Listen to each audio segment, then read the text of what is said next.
Bonjour Harmonitan, c'est un plaisir de vous retrouver sur Tennis Actu. Vous revenez à Nantes 5 mois seulement après vous êtes blessé sur ce même tournoi. Vous n'êtes pas trop superstitieuse apparemment. Non, ça va, il faut bien revenir un jour, donc 5 mois plus tard, c'est très bien. Et puis comme j'aime bien le tournoi, il vaut mieux y retourner. Vous meniez au score à l'époque contre Emmeline Dartron. Qu'est-ce qui s'était passé? Quelle a été cette blessure? Est-ce que vous pouvez nous raconter? C'était une belle blessure parce que j'ai fait un démarrage sur une amortie au bout d'un set et en fait je me suis déchiré le mollet. J'ai fait une grosse déchirure plus le tendon qui est parti en même temps et donc du coup j'ai mis bien 1 mois et demi à remarcher normalement. Et ensuite j'ai fait ma rééducation et j'ai repris les tournois un peu plus de 2 mois après. Voilà. Vous aviez tout de suite compris que la saison elle était terminée quand ça s'est passé? Ouais, j'ai compris tout de suite parce que tout avait lâché en même temps sur le démarrage, je l'ai senti et je pouvais plus marcher juste après. Comment ça s'est passé la convalescence? C'était bien hein, parce que je suis restée un peu à la maison, j'ai fait les 2 mois de convalescence, j'ai pas l'habitude donc du coup ça fait quand même du bien de rester en famille à ce moment-là et de pas partir tout le temps, que la valise reste vraiment à la maison et ça m'a fait quand même du bien mentalement. Vous aviez prévu de jouer beaucoup à la base sur la fin de saison 2024? J'avais encore 3 ou 4 tournois je pense après Nantes, mais c'est vrai que du coup ça s'est vite...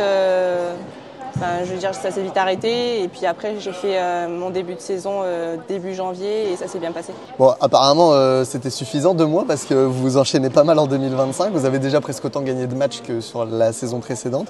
Est-ce que vous êtes à 100% là de retour? Ouais, je suis totalement à 100% et c'est pour ça que j'ai voulu revenir avec beaucoup de matchs, beaucoup de tournois dans les jambes tant que je suis pas blessée et ça s'est très bien passé pour l'instant dès le début d'année.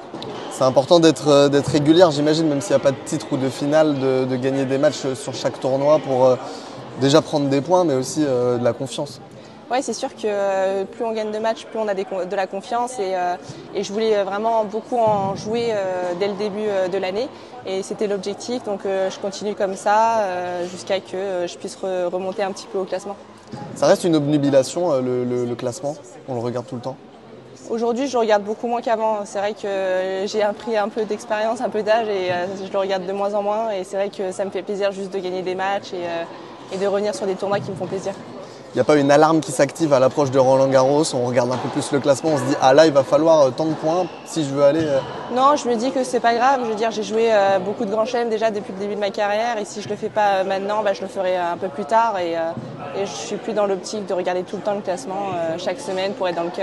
Là, je me dis ok, si je le fais c'est bien, sinon c'est pas grave, je joue un autre tournoi. Ouais, vous essayez d'avoir une mentalité un peu positive, peu importe ce qui se passe en termes de points et de classement? Oui, c'est ça, parce que j'ai toujours joué en me disant il faut avoir tel classement à telle semaine. Et puis là, je me dis ok, ça va, j'en ai joué plein des grands chelems et c'est pas un qui va me stopper dans ce que je fais, quoi. Vous essayez de parler aux joueuses et de leur dire, parce qu'on a l'impression que c'est toujours un peu à l'approche des grands chelems, la course. Comment on essaye de... Est-ce qu'entre joueuses, vous discutez de ça, de la pression que ça apporte? Entre joueuses, oui, on peut discuter de ça. Après, j'ai l'impression que c'est quand on est plus jeune qu'on pense tout le temps à ce classement et à ce cut. Et c'est parce qu'en fait, on n'en joue pas énormément. Et comme j'en ai joué depuis que, je sais pas, j'ai 20 ans, ça fait des années que j'en joue. C'est pas un grand chelem qui va nous tuer si on le loupe, quoi. Est-ce que vous vous souvenez la dernière fois que vous n'aviez pas participé à Roland-Garros? Je sais que j'en ai fait, je crois, 9 des Roland-Garros. Donc depuis 2000, mon premier ça a été en 2015. J'ai pas fait 2016 et après j'en ai fait tout le temps 2017, 2018, 2019, 20, 21, 22, 23, 24. Vous connaissez votre carrière, ça voilà. va, c'est parfait. Est-ce que ça change un peu, ça bouleverse un peu la programmation et le calendrier qu'on se met quand on dit peut-être que je vais pas pouvoir terminer ma saison sur terre à Roland? Non, parce que j'ai déjà fait ma prog et puis voilà, je vais passer sur terre battue fin avril. Je vais faire Saint-Malo, Saint-Gaudens en France et puis si jamais je suis pas dans le cut pour Roland, je ferai soit Strasbourg, soit Rabat la même semaine. Il y a une volonté aussi de rester en France dans ces périodes-là? Ouais, c'est toujours cool de jouer en France parce que c'est près de la maison, on n'a pas besoin de faire énormément de voyages et l'organisation est toujours franchement géniale en France. Alors ouais, vaut mieux y jouer.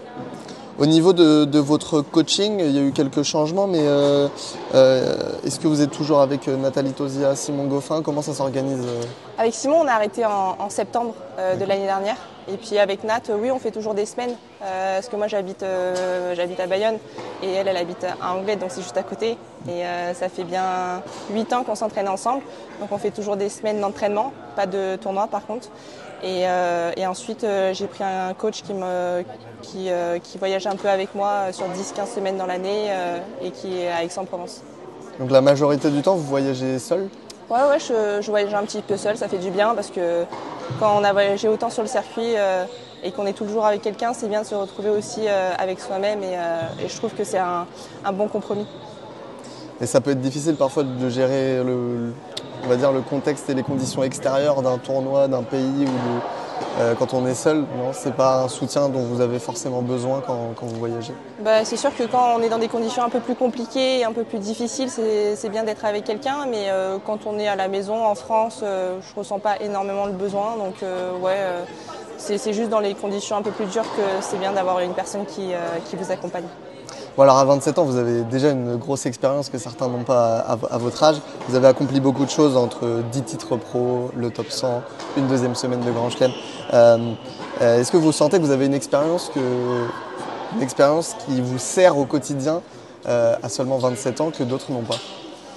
C'est sûr que je pense, oui, j'ai confiance sur certaines choses de ce que je sais faire le mieux sur le terrain. Je sais les choix que je dois faire. Et puis, j'ai encore beaucoup de choses à apprendre, bien sûr, mais c'est vrai que tennistiquement, je sais qu'est-ce que je dois faire sur un terrain aujourd'hui, comment je dois me gérer sur un tournoi, sur les entraînements. Et donc, ça, c'est pas un problème justement pour voyager seul. Vous avez commencé très tôt en pro. Ça va faire 13 ans déjà. Oui, ça va faire bientôt 13 ans que je suis sur le circuit pro et c'est pour ça qu'on acquérit de plus en plus d'expérience avec ces années-là. Merci beaucoup, bon courage pour cette saison sur terre et merci. le reste. Merci.